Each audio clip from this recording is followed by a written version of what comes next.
mais je pense que toi tu es informé de ce qui se passe. Il faut tant à combo. Non, pour respect. Il faut tant à combo. Tous les émissions vérité. Est-ce que fingi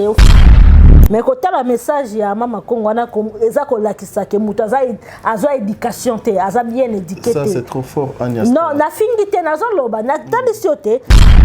Banda musala oya ki danseuse parce que nazaki mwana muke. OK. Soki peut-être que na âge oya ki mwana muke na banda ki so zaki tam na âge ya ki mukolo o naza nango ko mona ndenge ba traitaka peut-être ba danseuse. Comme ça,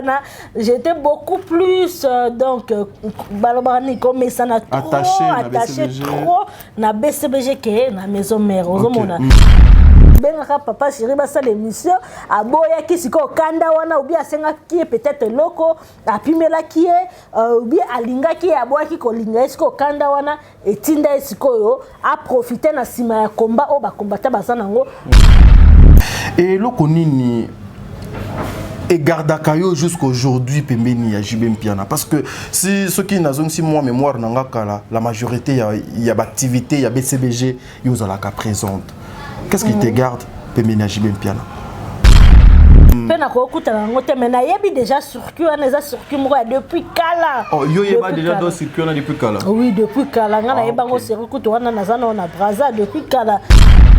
est-ce qu'il fallait ka yemba non ezalaka ke oyeba ni lelo Congo mobimba lelo poto dans le monde entier et sika oyo bayebi kombo ya Laura Sokoko c'est grâce ya Loketu oyo namoni akomi makambo moko boye pona papa chéri eza soni kota na mwana mwasi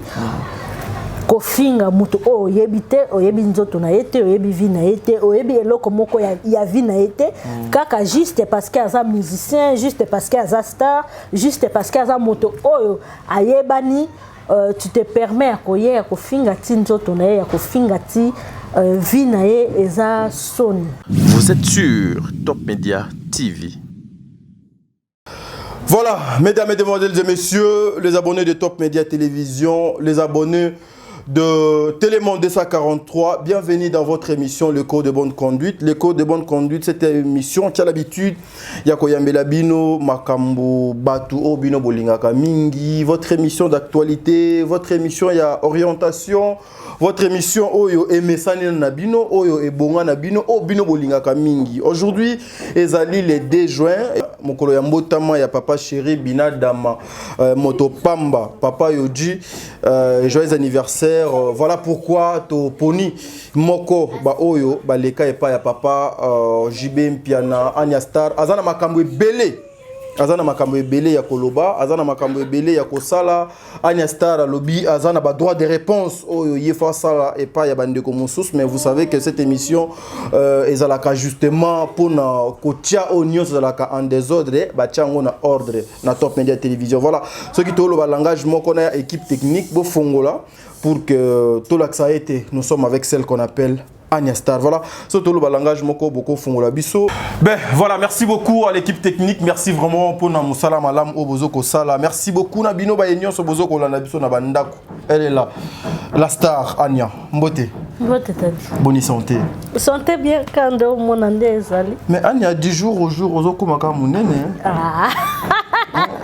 On a bandit déjà régime, ça fait 3 jours on a bandit déjà régime. Yo mo habite à Kinshasa. Mais yo tolera moi ba matembele ba foufou, surtout so na olia foufou, vraiment Zolanda na ndesa la kena muni. Mais ba régime ngo obanda kaka. Mais ndi donc aussi li ça te anya. Te la silisa ka na silisa mais régime pesa jeté hein. Okay. Jeté. Loko apena tika ki sport mikolo yo na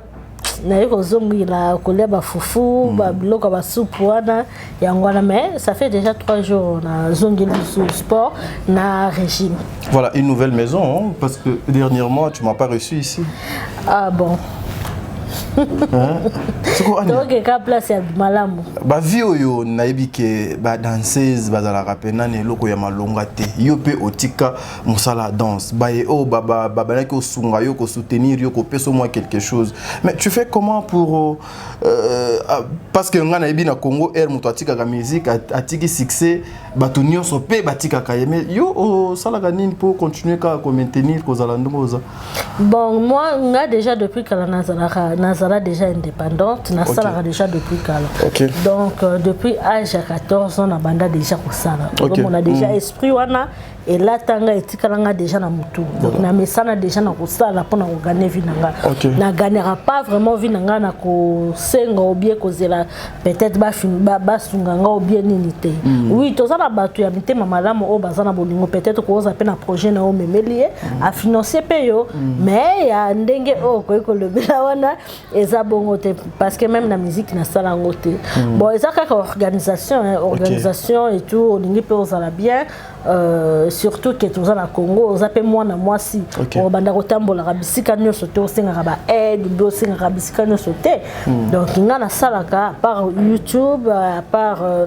les journalisme on a salaka na zape na ba cop musu na salaka na zape na musu na salaka na tekara pe bilamba na tekara pe ba parfum na salaka pe ma musu donc o nyoso na yebi ke ko memelanga ata $100 na zalaka na cop wana part ka cop roboma batu to cop oteka nzoto non ko kende Dubai pesa mabete mais ozo kende le Dubai siko ko sala nini c'est ça colia système wana so izaki colia système mais na bonga déjà na non awa o eza introduction ya émission na biso ce qui pèse le système de l'obonga donc yo kutana na occasion mais na bonga makasi te na kutana na ngote pe na ko kutana na ngote mais na yebi déjà circuit on eza circuit moko depuis kala yo yeba déjà dans circuit on depuis kala oui depuis kala nga na yeba ngo circuit to wana nazana na Brazza depuis kala donc le long de kobi makasi na yebi te peut-être parce que peut-être que ba fina biso pe ya Kinshasa ba koti na kati ou bien na yebi te parce que biso na kala Dubai to eba ezalaka ba mama mikolo o bazala na ba boutique na Zandu o ba donc ba Dubai ba Chine et tout le long de to komona ke ba jeune fille pe ba komi ko ke ba Dubai et tout des fois même sans objectif. Oui, c'est ça. Dubaï, le but est que ce que Dubaï est que non, c'est pas ça. Nga déjà na zamu tunate ka bilamba. Donc so na ke Dubaï eza peut-être na ke na sombi bilamba po biloko na beaucoup plus na somba ka so nga mo na voyager na somba beaucoup plus na Turquie. Voilà. Mais eza pe ba tumsu batinde na peut-être na France, na États-Unis, ba parfum et tout. Et puis na teki donc na sala déjà ba cop belé. Voilà, merci mesdames et messieurs, c'était l'introduction de notre émission avec Lania Star, ex-danseuse Kofi Olomide. Sorry. Excusez-moi le terme. Ex-danseuse, il y a. Mais donc, on gagne un casse vous. Parce que le bel c'est comme on a zalaté. Ok, pas de problème. Ex-danseuse, il y a Wera Son. Ex-danseuse, il y a JBM Piana. Voilà, donc comprenez, technique, ils ont la peine à caprice, na bango micro et coco et comprenez na condition nini toujours qu'on travaille aujourd'hui on va essayer un peu ya kuzo makambo belé et ça na makambo ko de quoi moi ça benginga poto solo la yango sincèrement serrez vos ceintures et vous supporter Ania Star. Vous savez que azala kana bêtise mais j'en profite pour dire un grand merci à Maman Zozo, la femme de Papa Noé Mavakala Nzinga. Mis le respect la Cour suprême Maman Zozo, merci beaucoup au bonga na Papa Noé Mavakala Nzinga. Un grand merci à Maman Deborah Lubanda Kilo ba mère à Calgary, c'est-à-dire au Lekawa puis Maman Surprise. Un grand merci à vous. Un grand merci aussi à TK09 depuis la France, TK International. Merci beaucoup pour nos passages conseils Nabino. Un grand merci à la grande dame depuis quelque part, Blandine Tatala. 1 minute de silence pour Blandine Tatala, une grande dame depuis les États-Unis d'Amérique. Il faut zalaga ndenge do zalaka. Bande konyo so ba congolais au Burkina Faso blasté. Bon continuer comme ça la confiance na mona mboka ndeko na bino sœur na bino tantine na bino Blandine Tatala depuis les États-Unis et kozala quelque chose de bien. Grand merci na vision le kandi mabia lancel me moto na yambo ba enyo so ba kozwa libaku ya kolanda biso Eliane Kazimoto depuis les États-Unis d'Amérique HK. Merci pour na passage conseil na yo. Anniversaire, il y a ex patron na yo ezali lilo JBM Piana, un mot par rapport à naissance na yo. Bon, ça a consulté un bon anniversaire. On a signé déjà message. 55 ans vraiment. Et ça, donc, c'est pas donné à tout le monde. Et tout le monde a Kenzamba Batelio. Depuis aux Alaki Mona Mouké, tu au commis, na Ajoana. Donc, à l'Andakandela et le Sambo, à l'Andakandela et Nzambe toujours. Charisme à Zalaranango, à continuer aux Zalanango. Et puis, Motema Pembe à Bolingo, à Zalaranango, na Motema Nae. Vraiment, et continuer, et ça m'a le sous beaucoup plus parce qu'il y a un âge haute comme Nango. Et ça, âge moko vraiment, il faut qu'on tambola malamu moni il faut kotambola malamu kozala pe na bonzambe kozala vraiment bien quoi to lobite qu'il faut se laisser aller et tout kokende bisika nyonso tout kosolola na mutu nyonso tout komona na nzela non parce qu'il faut se protéger aussi parce que dans makambo ezala rebelle mais il faut continuer kana moto malamu moto pamba c'est ça à continuer quand on nzela wana ekozama beaucoup plus pour nae et puis nzamba pesa ile susu mikolo ebele ata ba santa peti. Voilà. Une question, Yelinga Anya Star dans le monde de la musique, souvent vous les danseuses, sur l'ongoué na orchestre vraiment bamisou sur ma popola makolo. Mais question donc Yelanga à mettre fois lorsque je suis avec toi, mais nabo ça na kotuna. Et le konini et Gardakayo jusqu'aujourd'hui pembeni ya JB Mpiana parce que si ceux qui n'ont si moi mémoire nanga kala la majorité il y a activité il y a BCBG ils ont la cas présente. Qu'est-ce qui te garde pembeni ya JB Mpiana? Bon, ça juste considération considération parce que mon tout sera opé ça en considération oh yozo PCP ya zozong sera c'est quoi ebisanga mutu abongo oko soki aza peut-être na likambo aza peut-être un événement moko robo ya kozala koto na ye pona nini donc rozala wana donc c'est ça en plus on a cadre ya musala na ngai donc je vois pas que esika moko na likaka on dit tolobara toujours mabe ezanga raté on na vie mabe ezanga raté ezala toujours mais total a toujours dans le côté ya bien parce que même ma baisse à 60% malamu ezala ki ata 40% il faut total beaucoup plus 40% wana so total à 60% les cas qui belé ma baisse au mona qui est trop kabona na batu nyonso tout kozala pe na batu pembeni na biso te parce que tant que tozo vivre toza batu il y aura de makambo ya malamu pe makambo ya mabe mais ngasko bolamu oyo papa chéri asala ngai o ngai na talaka bolamu wana na zwa nde esala ke à chaque fois nazara toujours ce que événement moko ezali à koto na ye même koto ya Noël pe ezali donc na ya nazo image wana na souvent c'est rare de te voir côté ya Noël na mon beaucoup plus accroché na BCBG que maison mère non na maison mère pe nazo ba image na bango bon et ça peut-être comme ça na comme ça na j'étais beaucoup plus donc balobani comme ça na attaché trop na BCBG que na maison mère donc nazaki beaucoup plus attaché ma kasi na BCBG que na maison mère mais maison mère pesaka anda kunanga ona leka na sepe na ba relation ya bien na batebele o bazala kuna même Noël et tout même ceux qui linda soit na fête na zangi ça na fête té ozomona ke to benga na air nyoso to komana ka donc ezanga raté biloko na nyoso to donc voilà. C'est ça relation ya malam souvenir ya bien pena yo garda ya BCBG p ya JB Mpiana personnellement ezalani bon beaucoup plus dans autour de Anne Bandeli et sa considération donc même souvenir malam on a gardé na BCBG ça oh et pas il y a JB Mpiana ça peut on a gardé til lelo evana na mutu ya papa wemba au monde et sa considération pe respect au bazala nango envers batu batala raté peut-être que zala ki mutu musala na ye to zala ki donc mutu musala ne ke azo peut-être na ndenge moko boité au monde donc yango ke esala ngai pe nazara toujours na respect envers rien même envers papa même ceux qui tirent le lot à Tikabiso nazara toujours na respect envers bango pe na considération na amour envers bango pour na talaka ndenge bazalaka na ngai donc c'est ça souvenir ya malamu nano o ngala koloba eza ngwana parce que wana ndeli kinyoso leki même na mbongo. Voilà Anya Star aujourd'hui bien que au tika musala est-ce que tu peux permettre na moko ya bana na yo a kuma danseuse bon ce que moi na lingi to kotala pe na isika nini mais sikoyo ngai na lobaka ngala lobana nga vérité eza na ngoma bete mutu so ya lingi atopekisi ce qui ya lingi musala wana yebaki osala kaka voilà mais peut-être na kozala penza en 100% mais na kolukaka na tia na voix ya malamu na kolingana tia na voix ya malamu peut-être ko lakise ke awa koleka te awa kotambola te awa soki ba yebisi o leka boy donc ozana droit ya koboya parce que za nzoto na yo parce que za ndevi na yo donc c'est ça parce que za mile moko peut-être na bamboka mususu net na bamikili ya poto kuna qui dansait ça la valeur ça la considération et ça paie beaucoup plus na salaire salaire ya malamu que biso na Congo parce que na ba étranger ko ça même na 50 ans mais aux autres ça la danse tu vois aux autres ça la danse parce que comment na tellement na niveau moko boye que oyo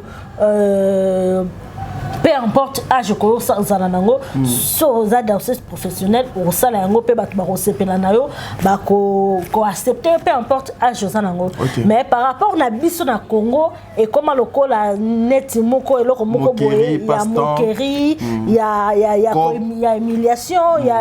ya soni comment neti musala moko ya soni moni et comment neti musala moko ya soni ngana lobaka peut-être na banda musala o ya ki danseuse parce que nazaki mwana muki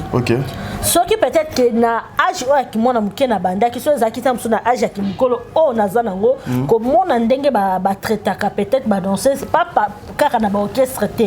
mais la communauté na biso mais tamsu na ngana binate oui parce que tu vois la façon des gens de parler de dire des choses au monde que vraiment bon na éviter batu baza na conception ya vision to ya romone na makambo na bango donc ezala rapenza mabe ezala mabe donc na ngai moko ceux qui penza na boti moi na ngai ceux qui aza ya mwasi ceux qui ont ça qui danser peut-être na poto mais na Congo te. Voilà, merci beaucoup Agnès Star, merci beaucoup pour na réponse oyo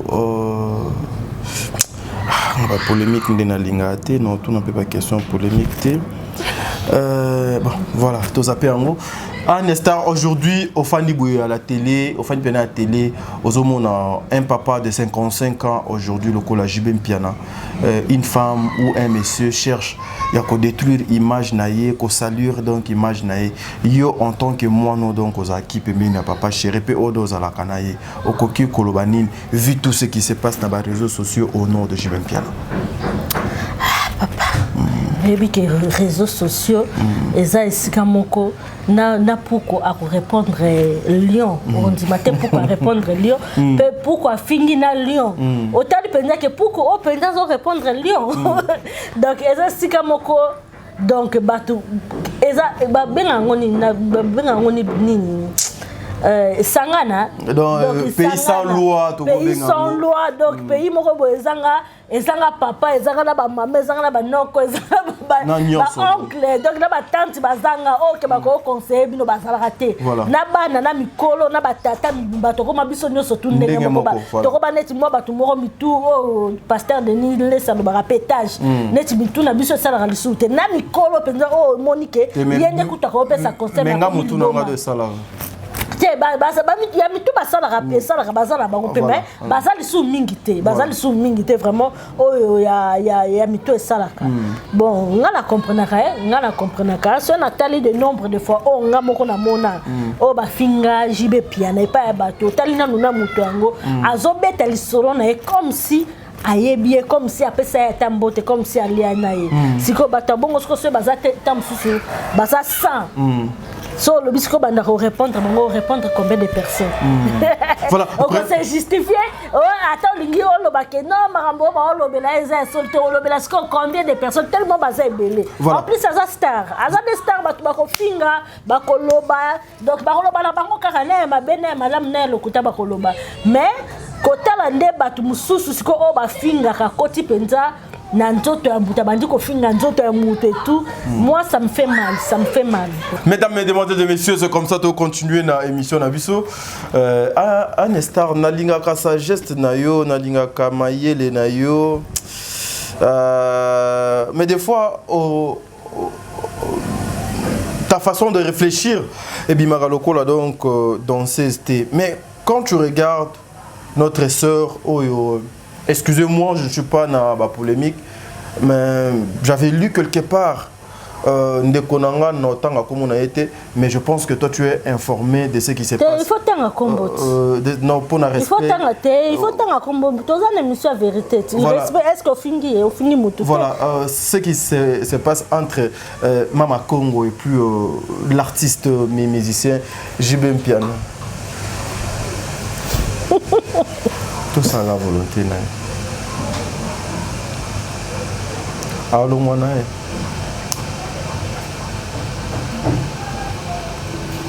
So me peut ailler des choses. Tu la pause. Voilà, mesdames et mesdemoiselles et messieurs, c'est comme ça que j'étais en train de parler. Cette émission, c'est le code de bonne conduite. Une émission où tu as en ordre. Une émission où tu as polémique, tu bêtises. Ici, même si nous recevons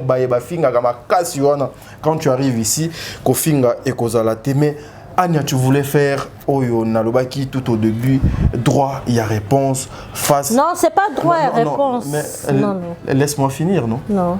Laisse-moi finir. Il y a une question à répondre, c'est une question. On a ça le droit de réponse. Ah, il y a ça le droit. Non, non, on a taboyé pour finir 1000 personnes, bon, tu comment on a ça le droit de réponse. Mais on a pas Nalobité que il y a ça là, bah il y a ça le droit de réponse par rapport à insulte, mob ou injure mob envers you. Moi je n'ai pas dit ça. Mais on a ça n'a pas le droit de réponse. Mais ça la question là autour dans nos réponses. Analyse Nini Okoki Kosa la face, il y a ce qui se passe entre l'artiste musicien JB Mpiana et puis Mama Congo.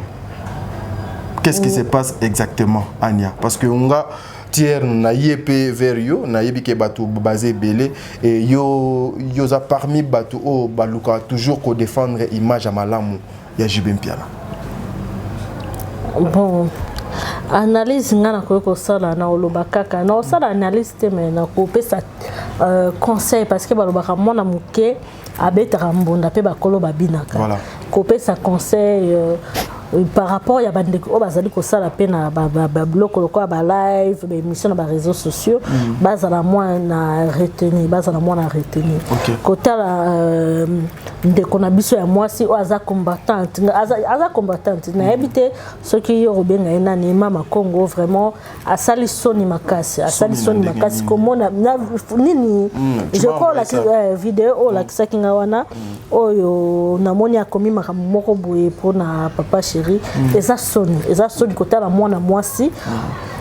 kofinga mutu o yebite o yebi nzoto na yete o yebi vi na yete o yebi eloko moko ya vi na yete kaka juste parce que aza musicien juste parce que aza star juste parce que aza moto oyo ayebani tu te permets à koyer kofinga ti nzoto na ye ya kofinga ti vi na ye eza soni en tant que mwasi kosala biloko ya bongo eza vraiment soni. Je crois bon azosala ngo peut-être pe aza na poto et toi ayebi ke moto bofunda ye wapi donc eza musika et tout eza pe poste moko boye soki atie soki boke kofunda ya ko kolongola yango loba peut-être bato basala ba capture mais je crois soki azaki na Congo awa ngai kosala yango te ndimite ke ngai kosala ngo mais ngana kolobaka ke eza passe mingi na bandeko na biso o baza na poto tozo kanisa bango baza instruit baza mayele baza na respect na envers l'autre mais ce n'est pas ça tout le monde a qui batu bazana poto bon poto nyo sauté batu nyo sopété parce qu'il y a même des combattants et des combattantes mususu qui se respectent on peut ba respectaka bande ko mususu marguer lit na bango bazo sala mais ba respectaka bande ko mususu ozo mona parce que baza bien éduqué mais côté la message ya Mama Congo na ko eza ko lakisa ke mutaza azo éducation te aza bien éduqué ça c'est trop fort Agnès non na fingité nazo loba na tandisiote eza na ba combattant pe combattante mususu oyo bazo bunda liste oyo ya combat oyo bango moko bayebi pourquoi bazo bunda yango peut-être pour na ko défendre bandeko basali ko kufa na est kuna peut-être pe mboka na biso po ezo tambola pe malamu te wala pe to ko sa pété parce que ndenge vraiment tozo senga ke mboka kende po biso to zala bien po batu nyos to bazali na kata mboka to zala bien mboka etambola bongo te ozo mona ke babiloko na ezo pesa bango bakanda ezo sala ke ba continuer lit na bango oui ezala ba misusu bazo sala yango na ndenge ya malamu oh penza bazo se respecter baza penza batu batanga baza instruit baza mayele bazo sala ngo na ndenge moko ya bien bazo sala penza combat ya bien mais côté la batu mususu lokwa ba Mama Congo c'est comme si combat ngo neti ye penza soko na ebité ta mususu albenga ka papa chéri ba sala émission aboya kisiko kanda wana ou bien asenga ki peut-être loko apimela ki ou bien alinga ki aboya ki kolinga esiko kanda wana etinda esiko yo a profiter na sima ya combat o ba combattant baza nango abanda siko ko finga ka ernio surtout ndenga zo finga e wana mais eza son eza mawa mingi parce que biso même ba biso toza na Congo biso na olobanga banda pe combat depuis kala ngala ba gaz o ngala zo na Congo oyo mama Congo zo ngote ngakutu na kanisa ke ndenge déjà IDPS doit pouvoir ba anya o bino bolinga zo ba poster c'est ça tu vois donc to bundi ba combat biso to bundi combat na Congo toujours bon aujourd'hui notre papa Félix Azali président mais bino bena bo banozala na sima il y a papa Félix qui bazoya ka na ba téléphone bo filmer biso donc tout on était là ba preuve za wana ba gaz biso to zo to bungisa ba téléphone to bungisa ba caméra to bungisa to zo kanga na zala ba pota dernièrement je crois to sorti nanga suka ya combat ezalaka biloko moko elekaka na palais du peuple pota wana na zoka kana ba masasi wana niveau ebetaka ndena lobaka vraiment na okende le soute na okende nanga le soute po to bundi pe mingi mais biso to sala combat yango na Kinshasa to sala pe combat yango ya kofinga batute to sala pe combat yango ya motema mabete ya ko ina ni musicien ni ba politicien te mais to sala combat que notre moni que tembo kana biso etambola malamu te tango babengi ke faut boya marche moko kozala boye pona ko défendre mboka to bien ko défendre Congo na biso to bande ko bima ko kende ko sala yango mais siko oh ya ye azo sala wana est-ce que wana penza za combat est-ce que wana eza combat soka azana besoin penza ko sala combat moko vrai combat moko noble combat moko noble sans insulte sans kofinga sans lokuta ozomona wana nde kozala bien parce que ba résistance baza ebele partout baza kaka bango ka o baza na potote bazali na Congo baza na Goma baza na Butembo baza na donc baza tellement ebele parce que oh et ça la rakemuta comme résistante ezani comme résistante na eloko moko boye oyo to na ba politicien ezani ni pomboka ezotambola malamu te pour ceux qui mboka ezotambola nango bien yebisanga est-ce que mutako comme résistante non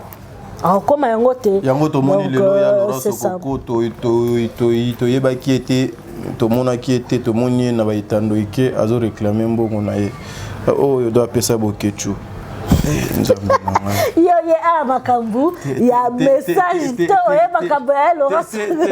na dédicace na baba combattant na boye combattant na sela rebisio na linga bango mingi ba na linga mingi ba pesika ya Laurent Sokoko bazo bunda bitumba moko noble o bazo bunda penza na ndenge bien sans critiquer non oui critiquer zalaka parce que na ko sa bande ko nga bazana poto même o bazana Kinshasa même ba politicien na lo barango medfo na lo barango mingi même makambo o komeli bande ko na biso ya porte-à-porte o batani ba fia Kinshasa c'est juste parce que politique na biso za malamu c'est juste parce que souffrance za na kati ya Congo pas ces na kati ya Congo yango zo mona bande ko mingi ba tellement ba lembe souffrance aussi ça musala boy classe boy licencié licence graduat mais doctorat musala ezate okomi mutu ya wewa okomi mutu ya ko changer mbongo soki ba benga bango banani bakambiste okomi donc okomi mwana mwasi komona okomi serveuse na boîte moko to na bar moko mais oza licencié oza aussi donc aussi ici ba classe ozomona siko ba pasi wana ba bloc wana komi kotinda bandeko la biso ba kende kolia ba salité na Dubai kuna ponini a sécurité sociale voilà komboka na biso za malamu te social écoute oui na ebité soko kenda wapi sécurité écoute tozolela Ernest sécurité za na kati ya mboka parce que soko tali ba enlèvement o ezo sala ma na kati ya Kinshasa eza mawa na pasi tala kuna na est kuna guerre mikolo na mikolo bandeko bazo kufa mikolo na mikolo donc wana ngako to wana ba combattant o basalaka lit moko avec noble avec vraiment avec o eza penza na nzela sans kofinga batunga na pesa bango bravo na pesa bango ba félicitations pe na pesa bango makasi parce que un jour peut-être na kotelemela bango wana un jour romona pe makambo ko changer voilà merci mesdames et messieurs le baki ya Laurent Salini ya Laurent namoni aleki na papier ya munene ke mbongo nyo sa pesa bokechu plus de 300 000 na ebité abano pesa ka bokechu za musicien peut-être pesa ke po yemba kaya bwa kakaye mais ya lobi abano pesa yembongo pona succès nini nze monini bokechu boyemba ko seli ya Laurent Ah, t'as-dit, on a ce qui est Laurent Sokoko, le bibongo, t'es Hassan Mabé. T'es Hassan Mabé. Mais à cause de est-ce que Bokecho a un succès? T'es un papa. $30,000 à Yemba. Bon, yo, ce qu'on a dit Laurent Sokoko, c'est grâce à qui? Il y a tonton Bokecho. Mais ce qu'on a dit, est-ce qu'il fallait qu'il y ait Yemba, non? ezalaka ke oyeba ni lelo Congo mobimba lelo poto dans le monde entier et sika oyo bayebi kombo ya Laurent Sokoko c'est grâce ya Boketu grâce ngai ndenge naza awa so na yebi Laurent Sokoko c'est grâce à Boketu c'est grâce à Boketu muto ko sa bisoté voilà. Donc, quand on a des bien unité parce que peut-être biso peut-être pour sa musique ils ont un poto mais donc on était dans le couteau to banda critiquer Boketu to banda bomba Boketu benité pour ya Laurent lobby boy pour le lobby sonyo tout ba Laurent Sokoko c'est grâce à Boketu qu'est-ce que Boketu Anya qu'est-ce que les gens peuvent comprendre bon toza pena on a juste en une minute qu'est-ce que les gens peuvent comprendre la sortie médiatique ya Laurent Sokoko non na yebi ke yodo ko tala kiango natala kiango no ya Laurent Sokoko ba kosi ba tiene erreur makasi et puis mutu akosi nga na yebi siko mutu akosi aza mutu mo déjà sambwa na ekala aza mutu mo déjà ko ye déjà réputation beba siko ya Laurent Sokoko comprendre que mutu wana alors ga même ça paye moi au ya Laurent Sokoko to bando respecter ouais c'est quelqu'un qui to bando ka ndebo ki to bando Laurent Sokoko soki e ba hélicoptère banim to bando mo na ta mususa ko za la président moko boye mboka moko boye mutu moko ka millionnaire moko boye donc la Jeff Jani les têtes donc to bando mo na mutu moko ya niveau ko mutu moko ya niveau qui se reste bon ko ça na mbongo papa $300,000 c'est non ko ça na mbongo omoni lo kwa sali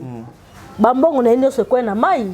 respect nyoso to bande ko pesa yeke wapi nga ona ko lobeza pe nini ka conseil ke ndikana ba message surtout do pas ya ba congolais nyoso voilà donc muto atindi asala biloko na atia Laurent Sokoko na erreur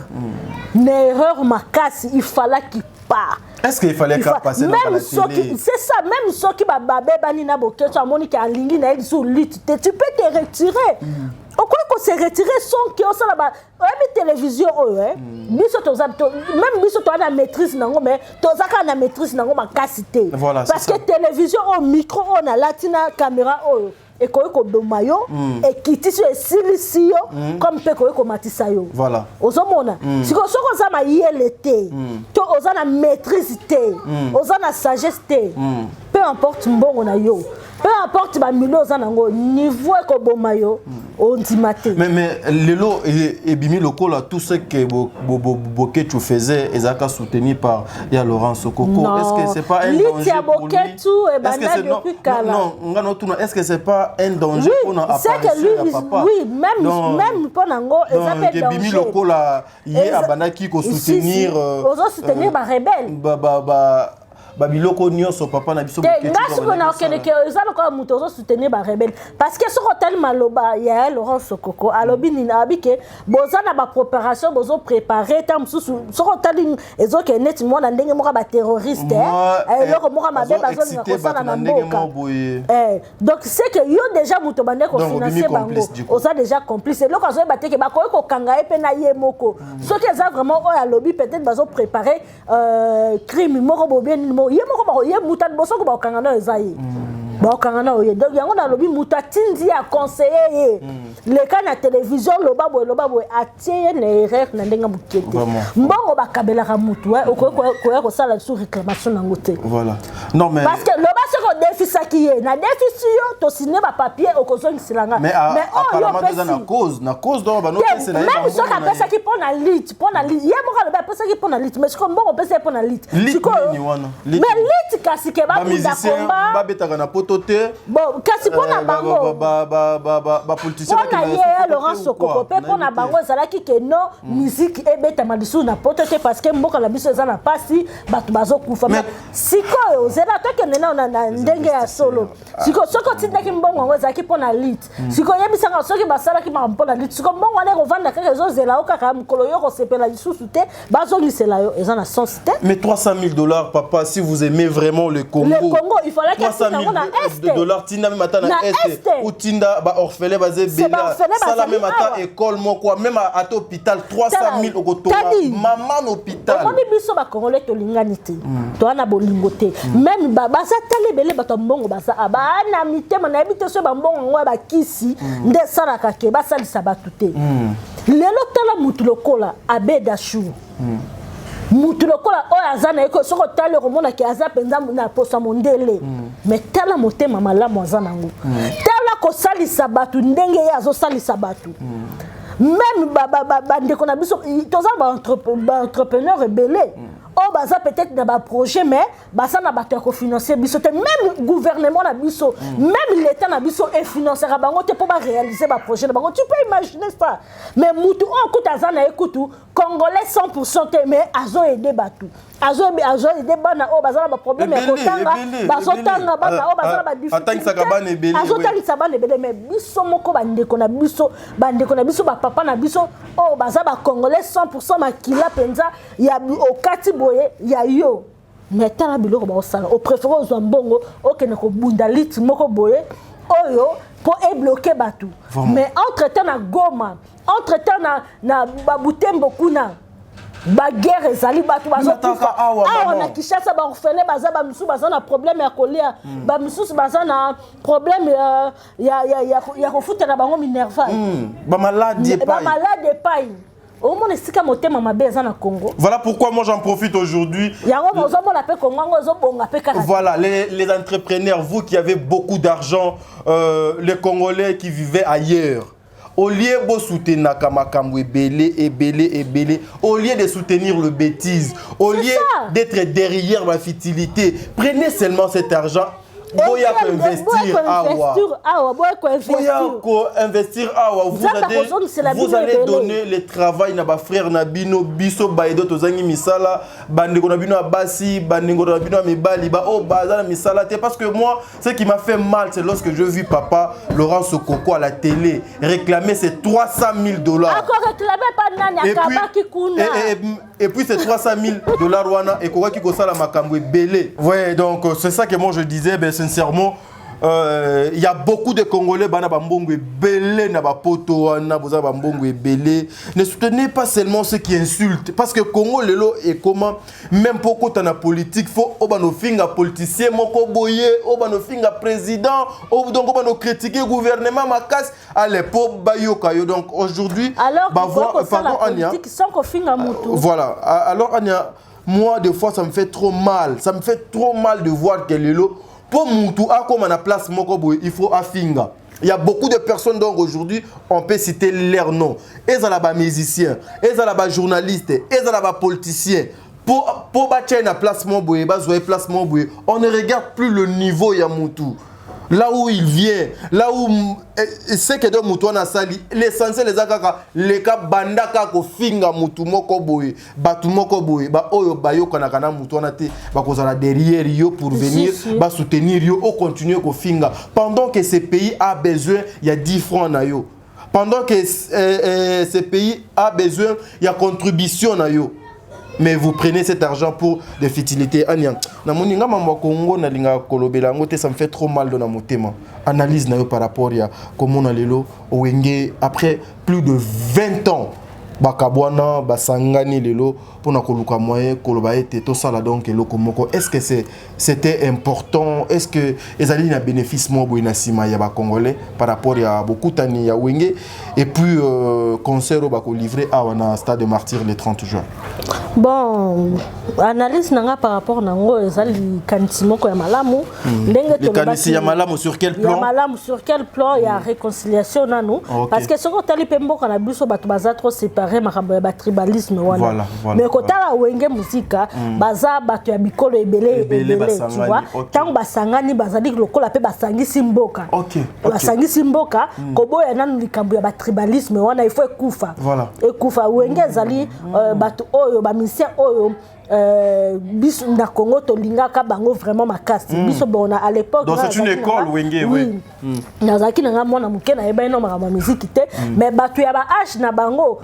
na ebite yo pe soko zaka yango donc balingaki bango makasi tangu kokabona na bango esala makaba tebele pe bakabonaka ba famille ekabonaka ba bitumbe bimaka makambe bimaka ebele mais kosangana na bango ezongisi lisusu unité moko na kati ya mboka na biso ezongisi unité moko na kati ya mboka na biso surtout ezo détruire loko ezali tribalisme ezali ke muto ya bandundu ayina muluba ezali ke muluba ayina mungala e community eloko ngo na ebite na Syria Mobutu biso to vivre na mboka oyo natika na komona na nga makambo wana te donc kaka na mikolo o ne makambo wana komike oyo azam muluba na lingiete mutabandu na lingi nazo yebate muswedi tout ça tu vois c'est ça et comment ependa ko yana ampleur moko ya mabesko wenge réconciliation na bango ezako boma eloko wana ozomona si ezako boma eloko wana o elingaki ya makasi na kati ya mboka na biso o elingaki ta division eta même barrière na kati ya mboka na biso donc wenge baza na kosangana na bango réconciliation na bango ebomi eloko wana soko tali yo moko même sozo yo kana babalabala eloko wana ezolo ba malisu te o wana muluba o wana boy ezolo ba malisu te ozomona permettre nga vraiment yabwe parce que makambo wenge oyo moi ba tokomota la ngo na lisu mosusu mais c'est comme si ezali kaka ke ndetika Congo mutwaza derrière wenge le gouvernement congolais mabeza wapi eko ikozala bongo te e bongo mabeza pateza bongo mabeza siko ndenge bazo fanda na luxe wana bango nyonso autant de jours mais pas producteur azali non producteur azali makamunyoso tout autre kaka mabete to kanisaka kaka mabete même si c'est le président de la République qui peut financer bango to asumi que le connaissant maman beza pété parce que ça eloko ezoko réconcilier ça ko sangisa mboka en plus le 30 juin eza fait il y a indépendance ya mboka na biso je crois que ba nemi balé o euti koleka to tikale ata ko sentir le 30 juin te ke ata ko sangana sika moko po na mukolo tozoka indépendance siko lelo wenge ko beta le 30 juin pourquoi ka photo kenda kana makanisi ya mabe malgré tout ça les producteurs aussi azali na kati ya makambo oyo. Parlons aujourd'hui papa Nabiso Antoine Tshisekedi Tshilombo le père ya unité nationale azolinga komona ba congolais nyonso bazala eloko moko oui donc ndenge lobaki bazovana na lix papa yebi tango tobetaka ba concert tango ba concert ba minene boyesala makaso ki producteur azali ba sponsor bazalaka bakoyi pe kovanda na Béatrice on a pe bazofuta to yebi na sens ni Béatrice peut-être azana besoin de publicité azana besoin de promotion pe ya hôtel na ye akoyi ko sala la bango pe pourcentage moko OK tant mususu yo kondima te tant mususu qui chambre zala ki $200 et ko ki tape na $50 parce que bazo ça la pe publicité ya Béatrice tu vois donc na sens wana donc tant ba organiser ka événement ya munene ngana sala na makambo ya événementiel na travailler déjà na 4 événements ya makamba événementiel j'ai été beaucoup plus koto ya ko s'occuper na ba fille na côté ka ba billet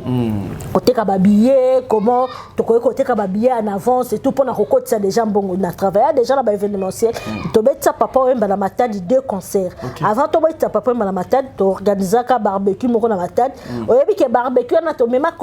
ni orchestre te to mema kaka ba fille o bakenda ko sala spectacle kuna spectacle ku basala ezara nini baso sukolaka na piscine musique bazo bina et tout mais batu bafuta ba billet à droit d'entrée $20 et ça la plein moko pendant ces 2 jours on dit matin le quoi nini le quoi orchestre moto et outi ko eke robeta kuna tu vois donc na yebi ndenge et ça la makandenge et kendaka ceux qui besoin organiser peut-être concert moko ya munene il y a des sponsors au bakozo ba tâche pe ba charge mususu il y a des sponsors mususu ko bazo ka charge penza ya ko futa pe cacher pe mususu ya ba musicien tu vois donc c'est comme ça se passe bata na ka teke o mbongo zo bimebele ndenge ne lokanga ko za munene a besoin d'un bongo. Est-ce que pendant que Congo a un bongo, tu n'es pas président, non. Et quand tu n'es pas président, et quand tu as 50%, 40% un bongo, et ça tu es producteur, tu as 50%, ça tu es sponsor, tu as 60%, ça tu es sponsor. Donc, tant que organiser un événement, il y a belé, il y a cause entrée et tout pour un événement, il y a la grandiose, il y a la monnaie. Voilà, merci mesdames, mesdemoiselles et messieurs, nous avons autant ébelleté. Tu vas comprendre nini passage na yo ya mokolo alelo par rapport à tout ce qui se passe dans le milieu ya ba danseuse. Tu vas comprendre nini par rapport à passage na yo ma chère. Bon, tu vas comprendre car que na lingi bango mingi, ndenge bango pe balinganga mingi que toza bomoko, toza la ka bomoko, toza toujours na bolingo. Donc loko moko te to mutu moko te akoye ko ya ko kabola biso na kati ya mboka. Donc toza la moluba, toza la mungala, toza la muyaka, toza la muswahili, toza la mutetela, toza la soki mutu ekolo nini. Tozaka batu moko toza biso nyonso tuka ba congolais. Donc ngako makambo muluba muyakani na yeba kuti ba mama tekala yebika na congolais kala mona mboka. Donc c'est ça tozaka bomoko unité oyo wenge memeli biso vraiment batu nyonso tu bazala penza donc na nzela wana quoi na nzela wana ba oyo bazaki na ba problème ba koswana ba réconciliation wana ko tabisika nyonso tu mais ça ba réconciliation moko même pour na wenge to ninge ça vraiment na kati ya mitema to ninge ça la pour na bongo te après lobie kuma o nonga inde nonga to ninge bongo te to ninge vraiment bazala bomoko na ndenge ya solo et ça la vraiment na bolingo na kati ya mitema parce que so ça bolingo na kati ya mitema te et ko ça après lobie to yoka ba scandale comme ko et belé et tout. Mais ce que ça bolingo na kati ya mutema e kozala malamu ti ba robeta concert na bango e kosila ti ba kosala ba programme o bazana ngo omona ki ata mutu aninga ya ta bango na problème ata bango na incompréhension to na confusion donc ba kolongola mutu na ozala musika po bango balingi ezala vraiment na kati ya mutema quoi donc c'est ça. Et puis bambote kaka na bana ya Congo mobimba o bazali na Congo ba diaspora ba combattant ya solo o ya solo o bazali vraiment ko bunda lit na ndenge ya solo pe na ndenge ya bien. Donc ba mbote na bino bo continuer lit na bino o ngala solo ba lit ezate ke po ya robo ila ba mise ba betaka na poto non mais na ndenge ke bazo bunda ke non makambu na mboka na biso échanger na o bazo bunda penda po makambu na mboka na biso échanger po même biso to na kata mboka souci na biso zakaka ke mboka échanger makambu eko ma bien parce que ce mboka na biso changer makambo comme bien to bandero luka to luka ba visa te to ke na revendre na poto te poto to zo kata moi social ya poto sunga biso to luka ngote o sala musala no a oza place mo sala musala gana tam so $1000 $1500 donc o sala bi o futa ndako no futa la bana na classe malamu et puis ozo ke ne ba vacances pe na ba poto wana sans que o luka ya mbongo ebelo ke ne ko kima na poto to singa pe na gouvernement na biso il faut pe koto ba benga ngonini diplomatie. Ouais, diplomatie. Côté diplomatie, na le côté ba visa, na moni vraiment mikolo ba visa ouais et comme moi comme bien la oui. Diplomatie entre la RDC et na ba pays à Libanda, il faut ezala. Ezala non mais déjà papa déjà salé belé. So que na braza ba voyage ka ndenge ba lingi. Ndenge ba lingi pe na mbongo muke mais biso a po ke ndata Turquie pamba aka mbongo ebele. Tala na kaka Turquie to banako ke no futa visa $100 mais lelo pose un visa à l'ambassade de Turquie à part non examen to sala ka ba dépense musu to sala tu dois payer $240. $240 ana wala écoute ça démarche à visa il a normal. Donc si on a visa express donc il faut que ne tina ba presque ba $1000. Wana ba tout le quoi biso to sala ka ba visa normal ba donc ba demande à visa normal sans que on les canandela ba tout mais ce que sont tane ba o ba on les canandela ba tout bazala ba $900 $2900 ozo mona ke kaka biso ba congolais toza ba ndoki mitema mabe bango ba yeba tie visa na ambassade na bango $100 o sala ba examen na o yana mikana na o normal ba extrait bancaire na o normal o ye o visa o voyager normal mais ba na motema mabe le quoi congolais lingaka congolais aye a créé agence moko boye wana ezaka ba ministre ba créer biloko wana a créé agence moko boye oh il faut foutre frais de suivi ya nini ata la ambassade ya Belgique wala ba ambassade de France ya France ba biloko wana ezalaka te yaka na ambassade de côté demande na yo côté na ambassade au fouti frais ya visa na yo ba pesi visa sur ça en autre siko bido bozu bo créer le biso bord moko pembe de po singa ba frais de suivi ya nini pe comme ça visa de $100 ndenge zaki na ambassade bomatisi yango mbala moko de $240 en quoi ozomona ke Congo na biso makambo ya kobundela o ba combattre faut ba bundela eza ebele o ba résister faut ba bundela ba telemela eza ebele tellement ebele ke ezo sada passe yango tozo zonga siba po batamite mamabe bazali ebele surtout na ba politiciens na biso bazaka na souci ba faire souffrir peuple parce que eloko wana eza boye ko faire souffrir peuple c'est ça yango zomona ke visa et comme un lix na kati ya Congo et comme un lix mais na Brazza kende na Brazza pour kende Turquie ono kende ba Maroc tout ba kende rango sans visa a futa visa na ka soit comme l'aéroport a futi ba betele caché mais pourquoi pe biso na mboka na biso il faut comme bongo merci c'est ça donc yango na roloba ke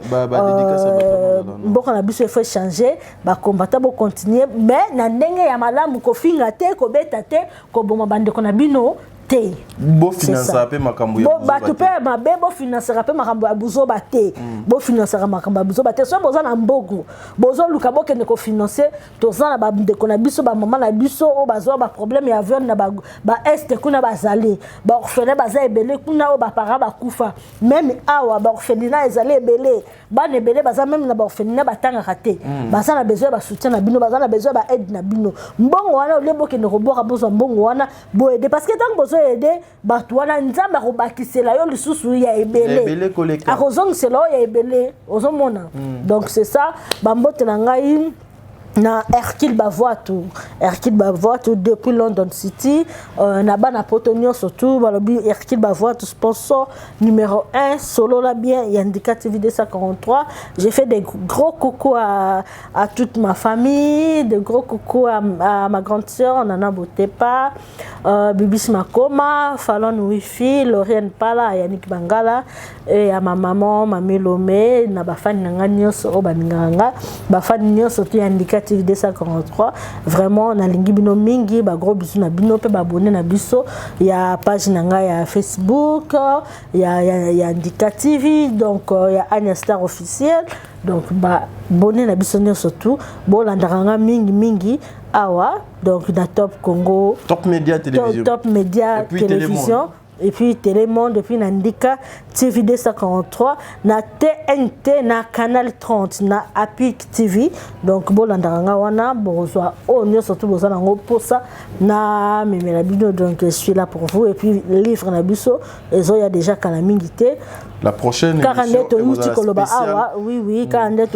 awa donc tozo bunda pona rejoindre financement voilà les idées gouvernement na biso financer na bango financer na bango ba entrepreneur té entrepreneur té pour ba financer il faut la leki ya mutu moko boy toza la mwasi ya ministre to likango ya mutu moko boy ndeye moko azui projet na ya memiango mais biso tozo bunda to yebi ke batamite mamalamu bazali c'est projet ya livre wala po eza ko aider vraiment ba maman ko aider bana basi et ko za la financer na bato malamu pe to ko livre na biso kana mingi te. Voilà, merci, ça n'est fini pour aujourd'hui, mesdames et messieurs. Ngai tadi ngalapa na yamela kibino Anya Star. Oyo nakanisi afingi motote, to fingi motopete. Onyo sotolobi awa justement c'est pour réveiller bandeko bazar kolala, c'est juste pour réveiller ba conscience bandeko musu, c'est justement pour que tout le moyen to kangana, tu vois, to simana loboko na loboko, tozali bana mboka moko ekolo moko. Tous à la